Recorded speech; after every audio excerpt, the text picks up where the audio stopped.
Hi and welcome to the Network Freestylers. No, that's not what it is.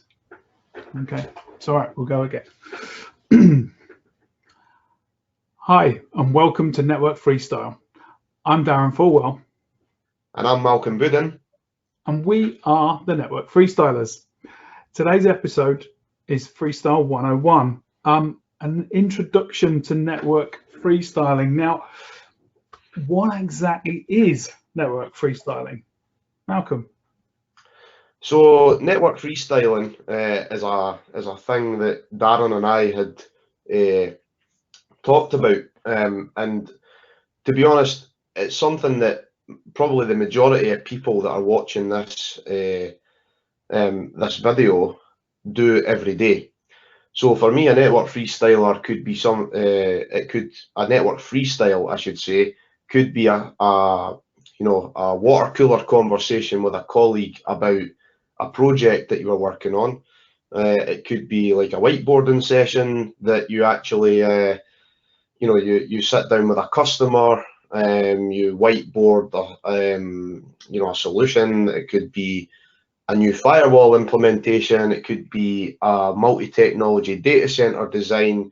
It could be an internet peering design. It could be an MPLS greenfield network design, which probably isn't that rare, but I've seen it and I've been involved in something along those lines. So there's no clear definition on what a network freestyler is, but our idea behind the network freestyling is that you can basically take a networking technology or a concept and basically communicate how something works based on whiteboarding, because Daren and I will give a bit about our background in the industry in a little while, but we both are, feel quite strongly about the fact that if you want to convey an idea, it's great going on a conference call, it's great talking about stuff, it's great talking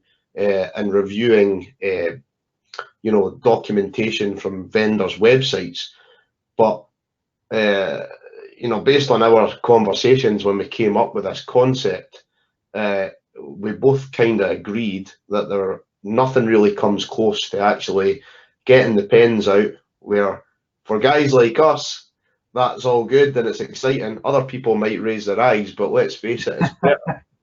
It's better than sitting watching 100 slides on a PowerPoint, which is kind of ironic given that we've got a PowerPoint up on the screen. But it's not all going to be like that. So conveying ideas, freestyling, everybody knows what freestyle means, but freestyling in respect to conveying ideas and concepts in a clear, concise way about network designs.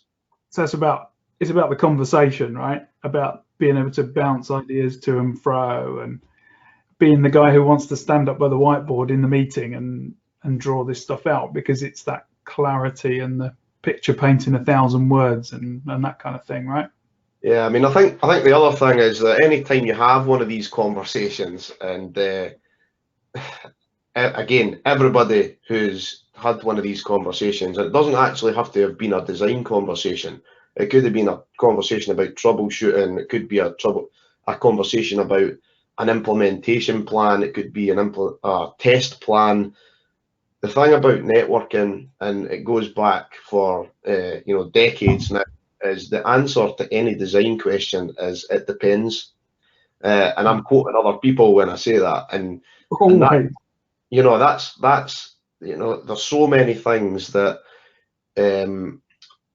for a LAN implementation, there's so many things that constraints that or specific requirements, or there's a million different things that could change the landscape on how you would actually implement a certain technology that had exactly the same kit at 5 different customers. It probably wouldn't look the same at any of them.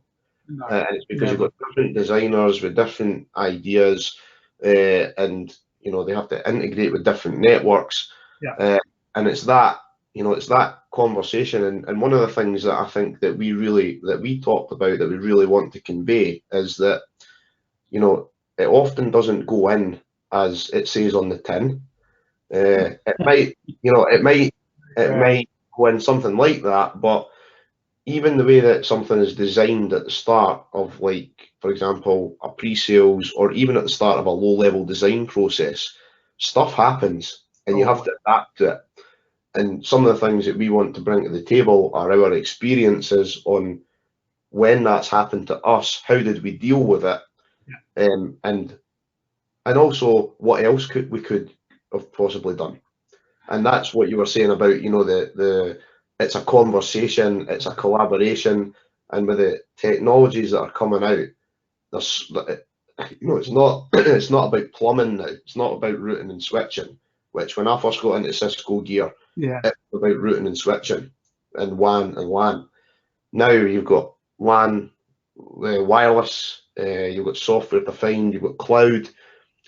It all still runs on the same principles, but you know, it's very challenging to bring all that stuff together. Yeah, it's the end to end, right? It's that whole thing of being able to see the big picture and then to be pragmatic about what you do and what you don't do based on the fact that the customer requirements and the operational constraints and all those good things are a big part of what we do. I guess we both CCDEs, right? And we've both been through that examination process. And while this isn't specifically about that certification, the mindset that's associated with that is a big part of this. Absolutely. And I think that, you know, another conversation that Daren and I had was how we actually got into design. We both predominantly work in design now. You know, there's times where we have to go a bit deeper than that, but predominantly day to day, it's high level design, low level design, and probably the closest in general, well, I get towards, you know, implementation is more proof of concepts, you know, getting a very complex project going and then handing it over to the project team once, you know, like fully, and still being there as an escalation point. So, you know, and yeah, this isn't a CCDE project. What we want to do is actually mix it up. So we have a mixture of anything from, you know, I guess, like, the best way to do it is to explain it is that we're going to really be conscious about the fact that we don't want to isolate this to one particular audience member type. So it's about network design, but if you were to take it from the Cisco certification track, not everything's going to be Cisco. No. And we'll set that expectation now. You know, it's going to be multi-vendor, and it'll be. We've obviously built our careers mainly on Cisco kit, but we've got a lot of experience in, you know, integrating other vendors into the network. So Cisco, which is the point, isn't it? No network is one thing. It's you've always got a mixture of things that you need to do. So you need to be able to understand the principle. If you were to take the Cisco design track, we really want to aim at all the CCDA, CCDP, and at times CCDE. You know, but obviously the CCDE, and to give you an example of what that might be, because our shows, we don't really want them to be like 5 hours long, right? So no, that ain't gonna. We're really going to aim to top it out at like 45 minutes to 60 minutes, and where there's more complex stuff. So we might start at like the associate level for, you know, show 1, and if that's where you're at, you might want to stop there. But we may like look at bigger designs that merit like 3 or 4 episodes, and it's almost like a mini series.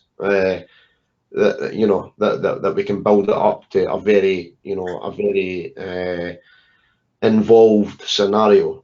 But we don't want to just say, you know, we studied for the CCDE, so we're going to do a CCDE podcast, webcast. We want to. It's about network design and based on real life, but we'll touch on some of that. It's the real life thing, right? It's bringing that to bear, I think, because always difficult when you're setting out understanding and dealing with people who have gone through that and teach you that thing. And I think that's what Malcolm was alluding to before, was that neither of us had a a design mentor as such. We kind of found our way into this, and we've worked our way through it, building experiences along the way. And this is an opportunity for us, hopefully, to share some of those experiences and help those who are coming into this relatively new to learn from our experiences as well as their own. So, and potentially other people as well to come in and us learn from their experiences. So. Yeah, because we don't claim to know everything, folks, right?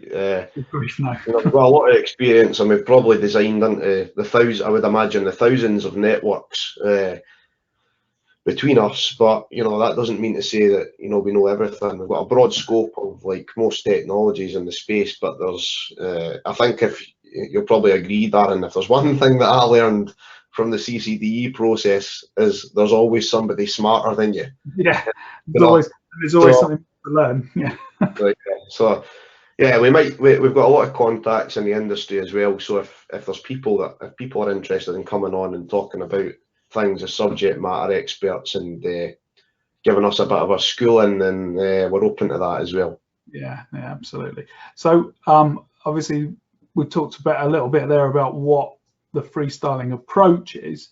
I guess the next thing is what we're planning on doing with that approach, right? So what are we about? And we've kind of touched on this already, but the idea is very much that we want to discuss design and architectural principles. We want to use those real life network design scenarios and work those through to the same degree, where we the compromises we have to make along the way, you know, the pragmatism you have to bring to it, the discussions, the constraints that need to be wrapped around those things, looking at specific challenges with certain types of implementation, issues that might occur with taking certain approaches, and then looking at some of the technologies and protocols that, you know, may be new, maybe old ones, and maybe ones that you have to integrate with others along the way. I suppose that the key being that real life experience, right? Yeah, and I think the only thing that I would add to that is, like, you know, it's obviously a network design and a technology show, but I think there's probably value, because we're hoping that people at different stages of their career are interested in this. So without beating about the bush, you know, it's not always like technological constraints or challenges that you come across. So, you know, without going into specific details and examples, because we're not really interested in that, but we're hoping that we could, you know, possibly help give some advice on, like, so let's say we have technological problem 1, which is actually a result of politics or a difficult employee or a difficult colleague, how to navigate that in a professional manner, because we all know that you know, you could navigate it in a certain way. It's tempting a lot of the time, but you know, at the end of the day, we're all professionals, and even if, for example, you don't see eye to eye with someone, or you don't agree with someone's opinion, I've disagreed with someone's, like, suggestion on how a network should go in or design a million times, but the fact of the matter is you have to take into account the whole situation. So, for example, if I'm a network engineer and someone's a technical lead and I disagree with them, they're the technical lead. Yeah. And it should be possible to have an open conversation, and it might just be like either party doesn't fully understand something, and there might be a better way. But I guess what we're trying to put across is, you know, this industry, it's not about, you shouldn't be like bickering with people. Yeah. You can debate and you can have an opinion, and that's not that you can, I'm not trying to say you can, but you get where I'm coming from. Like, you know, everybody's entitled to an opinion. Everybody's professional, and it's about working together to get to that end goal. So, you know, we've done a lot. Basically, there is no right or wrong, is there? Yeah, there's exactly. never a right or wrong with this. You know, as better people than me have always said, you know, it depends is usually the right answer to any question from a network design point of view. Yeah. I guess like you might get curveballs come in aren't technical, for example, and you know that's not really going to be a focus of the show, but it might come up now and then. You know, I think yeah, and as we look into specific scenarios, for sure, there's going to be, you know, we'll look at a particular thing and we'll say, right, okay, yeah, we had this technical issue and the design guide said this, but when we got to that point, we couldn't do that because, I don't know, it introduced a new technology that the operational guys weren't able to use. Therefore, we had to do it a different way. Things like that. The point being that network design isn't purely about the technicals, and that is a really important thing that we want to bring out. You're right. Yeah, and I think like the final thing that I would sort of just add to this part is like, you know, we're not preaching here, and what we say, we don't see that as being gospel or the right way to do it. You know, it's just we're looking to just to pass on experiences. Everybody makes their own way, and hopefully, you know, hopefully that some of the stuff that we talk about can help people earlier on in their career or looking to get into network design and stuff as well, because difficult situations do come up from all aspects. And Always. you know, the fact that what Daren mentioned, neither of us really had a mentor as such, to help us out. So yeah, that definitely could have benefited me to handle some situations maybe a bit better over my career, but we're all human, so you know. Yeah, and I mean, I suppose what that leads quite neatly into, I suppose, is who we are and where we've come from. So just move on to the next PowerPoint slide here. Apologies. It won't last long, don't worry. Yeah, so some people watching this will know me, follow me on Twitter and stuff like that. But so I'm Malcolm Boudin. I'm basically I've been working. What do I do now? I'm an independent network consultant. Cover like basically the full sort of networking technology stack. Work with different customers in the integrator space and large enterprise customers, etc. So I've been working in IT since about 2003. That was upon graduation from university. I was an IT support, generalist IT support at a construction company for 6 years. So done service desk for a couple of years, then field engineer, network administrator, mainly working on a Nortel network, which was really good and helped me shape my career with some interesting things happening, but all good. So I worked there till about 2009, where I moved into like the co-location data center outsourcing space and worked for a couple of different Cisco partners and ISP, and navigated basically through network engineer, network consultant, working in projects and stuff, to network architect. So I've covered basically engineer, consultant, architect, pre-sales, post-sales, operations on the networking side. As I mentioned, I've got a degree in network computing, so probably one of the few people who gets a degree and goes and well, certainly back when I was at university, people used to do degrees in music and end up in network computing. So I was a bit of a rare breed back then, but yeah, so network computing degree. You see the certifications that I've got. Passed the CCD in 2017, and the areas of expertise that I cover pretty much everything across the Cisco product set, bar UC, and you know, I've got a lot of experience in design, consultancy with different businesses, working in pre-sales and stuff like that, and then leading sort of global teams to deliver anything from a global team to a regional team to deliver sort of like data center migrations and stuff like that. So that's me. Cool. Well, I've been around a little bit longer than you, I'm afraid.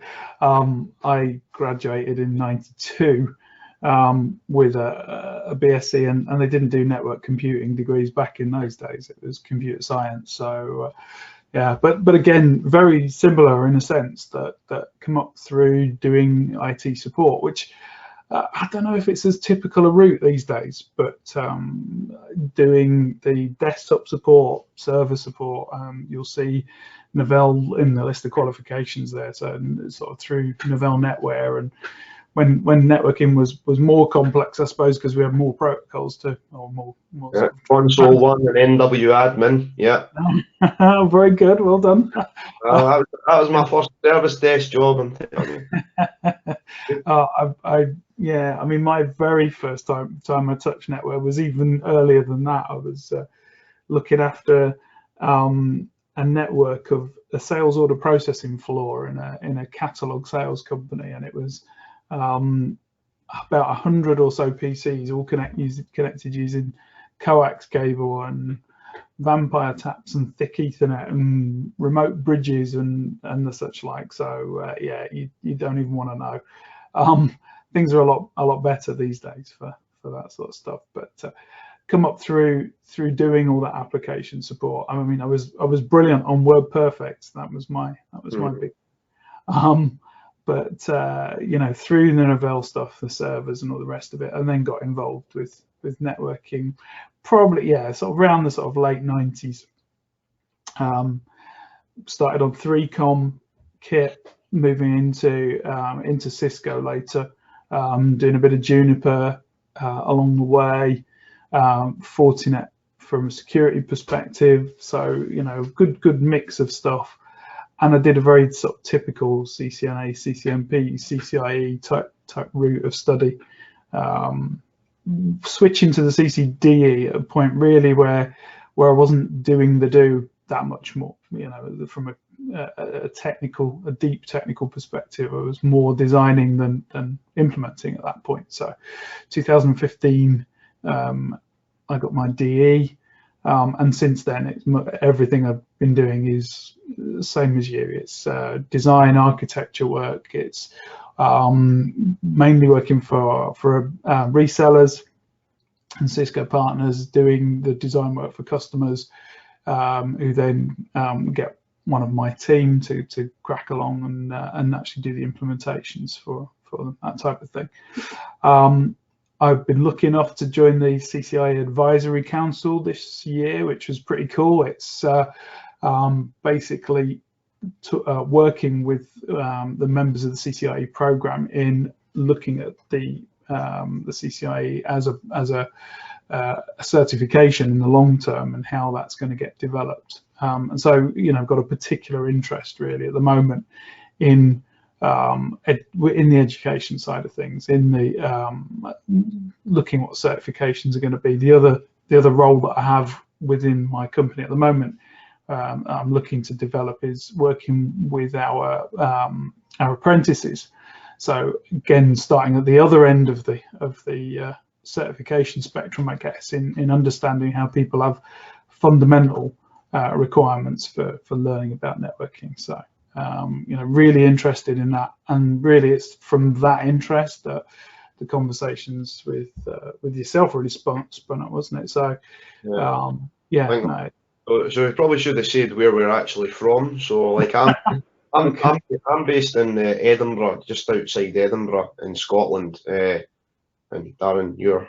Yeah, I'm based just outside Manchester in the north of England. So hence the yeah, my accent's not really typical Manchester, but yours is very definitely typical. Yeah, so we basically got chatting quite a while back now, in general, and it was really just I think we connected on LinkedIn, and yeah, in the UK there's not many CCDEs at all, and that's not us blowing our own trumpets. It's you know, it's a fact. There's not many CCDEs, yeah. So you know, when you see somebody connecting with you who's a CCDE, the conversation just started, and then you know, we kind of almost stumbled onto this and said it'd be really cool if, and then really cool, yeah. Basically how the idea of this whole thing was born. So yeah, it shows the power of social media, and how influential it is. But you know, we'll probably cover some of that stuff later on in some of the later sessions as it's pertinent to different scenarios and stuff. Yeah. No, I mean, Actually, network designs where you have to take social media into account, and you know, you're putting an infrastructure in place. yeah. Facebook and all that used to get blocked. There's no chance of that, you know, happening now, and it, you know, plays a big part in business now. So from a marketing point of view and everything, yeah, you're absolutely right. It's service, key, isn't it? Yeah, you know, everything. So, yeah, but yeah, that's sort of how we met, and you know, we're pretty excited about this venture. So I guess the big question is really, what are we going to do now? So where do we go from here?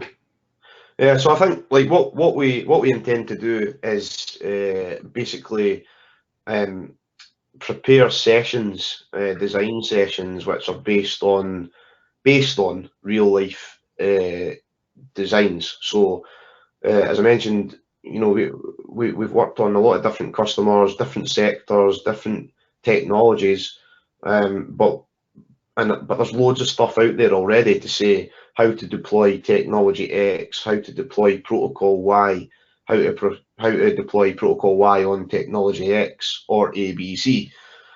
So what we really want to do is, I think we touched on it at the start, is like basically put a network design up on the screen, and we might talk about it at a high level.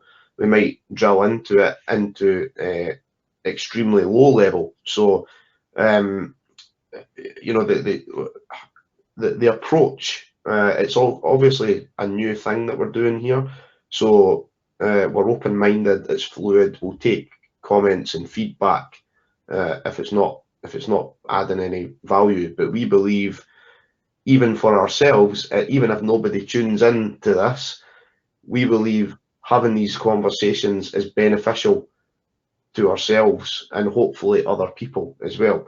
You know, it'll keep us sharp. It'll be along the lines of, here's a network that had to have, you know, X, Y, and Z delivered. This is what we came up with at the start. This is how it was implemented. Along the way, we had some curveballs thrown in, whether that was, you know, it didn't integrate with an existing part of the network, or you know, something was missed on the bill of materials, or the wrong licenses. That would never happen when I was working in pre-sales. No, it probably did happen when I was doing it, but yeah, I couldn't possibly. Of course. So yeah, so it's really just it's a mixture of all things network design, engineering, and delivery as part of network designs that we've worked on, and how we got from A to B. Like, so, like, and talking about maybe, you know, what the existing network looked like, and what the proposed network looked like, and how it changed throughout. And Daren's going to do give a sort of high level overview of how that. I guess just as an example, right? So we've got here a small network that was. It's not a specific customer of anybody's in particular, but it was just an example of a scenario that a customer might have, where they've got some switching in place, as you can see, some core switching here, which is connected up to some firewalling here, some other security potentially hanging off the side, and then connections from that data center across and into a campus network environment. This particular customer had a requirement to do some connectivity out to the cloud, as you can see here, bringing a primary and a secondary connection in. And there were in this particular example, we had some fun and games and issues with how we may establish that connectivity between the two, because you have to run BGP there, and there are constraints around how that BGP was going to be configured because of the nature of what's going on here in this switch stack. So the idea, what we might do if we were going to do this in some detail is explain, step through that process by which we fix the issue that we saw here. In this particular example, it would be splitting the switch stack. It would be looking at how you would reconfigure the firewalling to connect to that switch stack, and then looking at the configuration around the BGP into Azure, for example. So this is just an idea of what you might see in shows to come. Yeah, and I think one of the other things that, you know, although we're basing things on designs that we've worked on, or, you know, for example, here we could look at it from multiple different angles. So we could probably spend the whole show talking about that, you know, that situation that you talked about, like the BGP peering between Azure and you know, the enterprise, yeah, and how the failover works. So that could be an example of zooming in and into like a specific scenario. But you could also say, right, well, you're on BGP. How did you then pass the routing information onto like the campus, yeah, and what behind that campus stack? That could be so within the campus stack. So what you could focus in on the data center and say, well, the data center actually ran ACI, or it actually ran some 2950 switches which have been end of life for 10 years. You know, and then you start getting into the conversations about, well, if you ran technology X, which was end of life, but it was end of life because of budget, and then you implemented like the new campus stack or collapsed core or whatever. yeah. How did you integrate that? Did you run Exactly. FEIGRP, and how does that then integrate into the BGP aspect of it? Going northbound from the data center stack, was that static routing? Was it OSPF? Was it BGP? And then even above that, you know, so it's not just routing. Yeah, But yeah. you start getting into talking about some of, like, let's say that wasn't an ASA. Let's just talk about firewalls in general. Yeah, You could yeah. end that conversation about, would you run BGP on that? If you run BGP on it, what are some of the limitations that you've seen? Yeah. How would you deal with the next hop for IBGP, etc., etc.?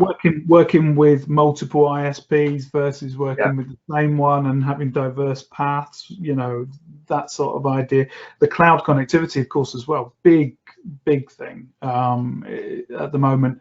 With my line of work, we're seeing loads of cloud connectivity work to do, and lots of gotchas around how it works. And this is exactly the point, right? It's sharing that experience, Yeah.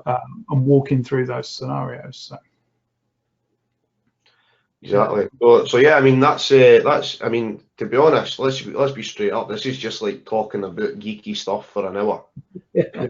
We're not saying, oh, we're going to train you on X, Y, and Z. What we're saying is we're going to have a discussion. It's a real life discussion.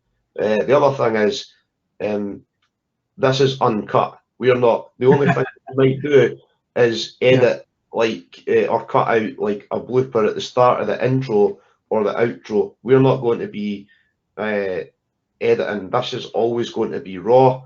It's always going to be a discussion. And if we make a mistake, even if we notice it after the episode, comment and tell us we made the mistake. Absolutely. We'll try to address them as we go along, and we think that, you know, we're in a position to be able to do that. But that's when we start getting into the area, like, you know, if there's a place where we think that could happen, that's where we would be looking to invite subject matter experts in specific technologies to keep us on the right track, so that we're given accurate information about things. That's more on like the side of things that could happen. I mean, like the basis of every discussion will be hopefully based on stuff that we've done, so it's not going to be inaccurate.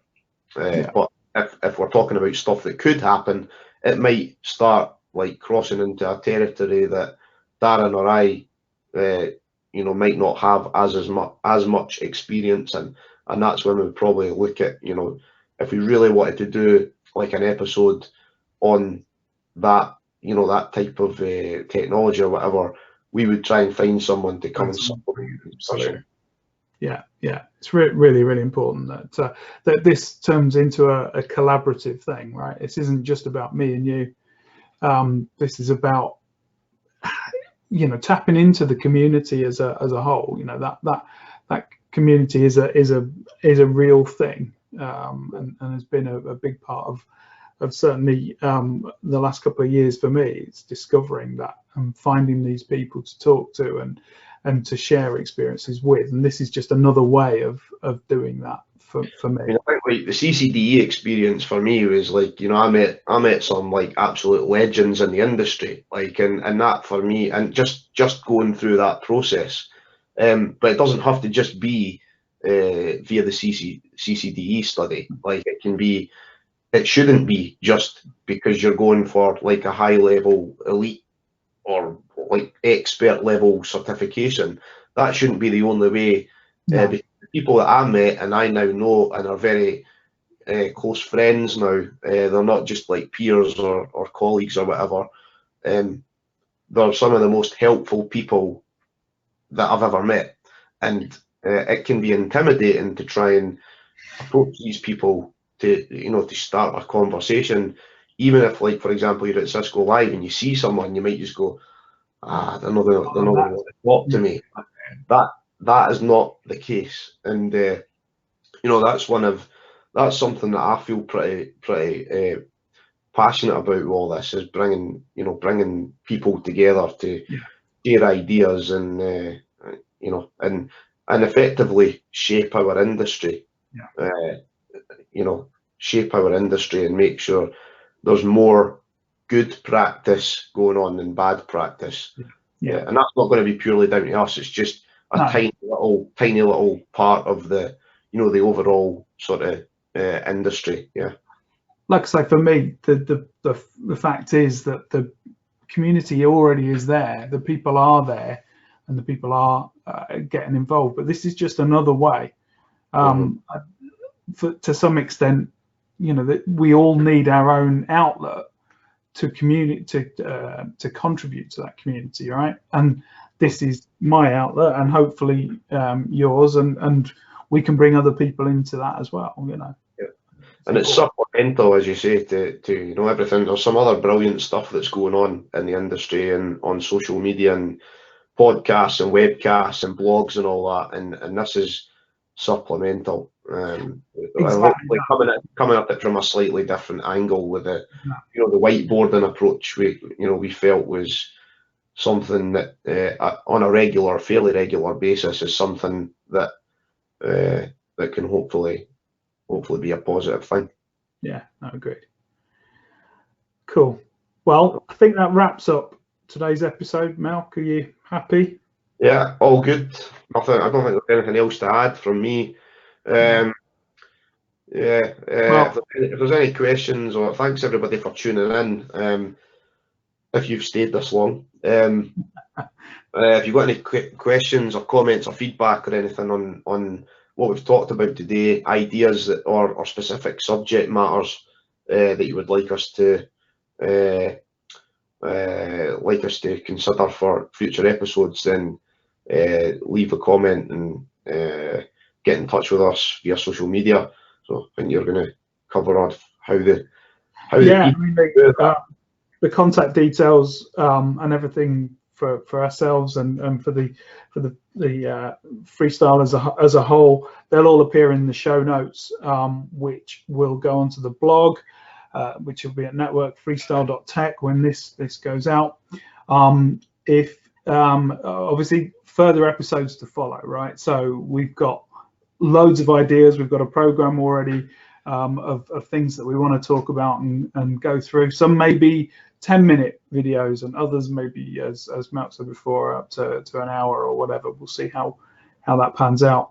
But the announcements for those new episodes as they come through will go onto the Twitter feed at Net Freestyle, and the blog post associated will go onto the blog. So if you subscribe to the blog, you'll get the notification when the new show notes are posted.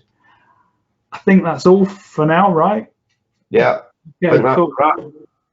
No, that was cool. Thanks very much for watching, and bye for now. Thanks. Peace. Yeah.